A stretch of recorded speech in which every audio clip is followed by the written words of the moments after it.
à partir de lundi, le garde des Sceaux, Dupond-Moretti, va être traduit devant la Haute Cour de justice de la République. C'est-à-dire qu'il viendra comme un justiciable devant une haute cour composée de parlementaires et il devra répondre de prise illégale d'intérêt dans le cadre de ses fonctions de garde des Sceaux. On n'a jamais vu ça. C'est gravissime. Et vous croyez que le garde des Sceaux se mettrait en retrait? Non. Le gouvernement vient d'annoncer qu'il travaillera le soir après son procès ou le matin avant son procès.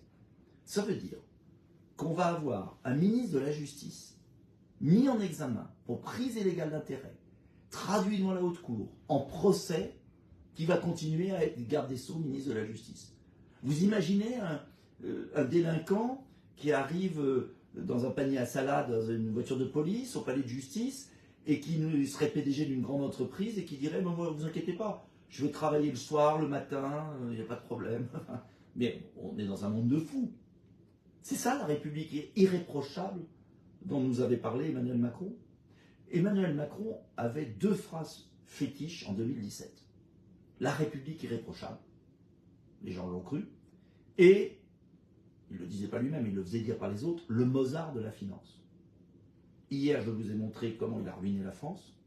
Aujourd'hui, comme République irréprochable, on a le garant de la justice, en dessous du président, le garde des Sceaux, qui est devant la haute cour de justice pour prise illégale d'intérêt. Et vous savez pourquoi il a été quand même mis en examen?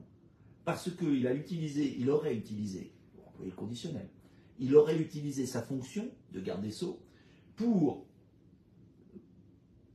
harceler des juges qui lui avaient été défavorables lorsqu'il était avocat.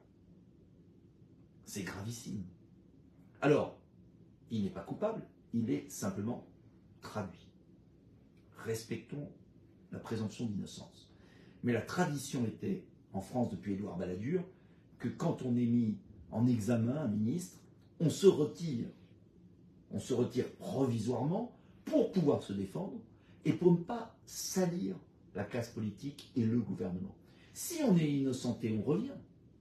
Mais on se retire. Eh bien, Emmanuel Macron, lui, il vous fait un bras d'honneur. Il nous fait un bras d'honneur.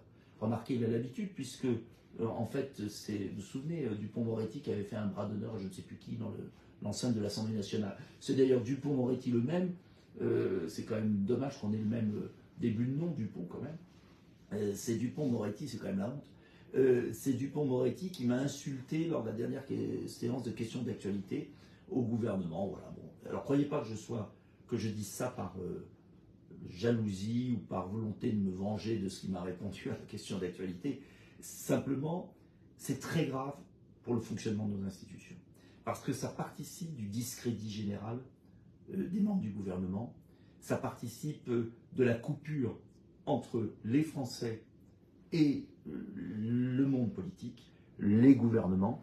Et c'est pourquoi, dans mon projet présidentiel, vous retrouverez, j'étais particulièrement à cheval sur ces questions de morale en politique, de démocratie, et c'est pourquoi je propose toujours le casier judiciaire vierge pour les élus de la République. C'était aussi une des promesses d'Emmanuel Macron qu'il n'a pas mis en place. Je crois qu'il est très important, si on veut reconstruire le pays, qu'on le reconstruise avec des personnels politiques, des femmes et des hommes, d'une droiture totale.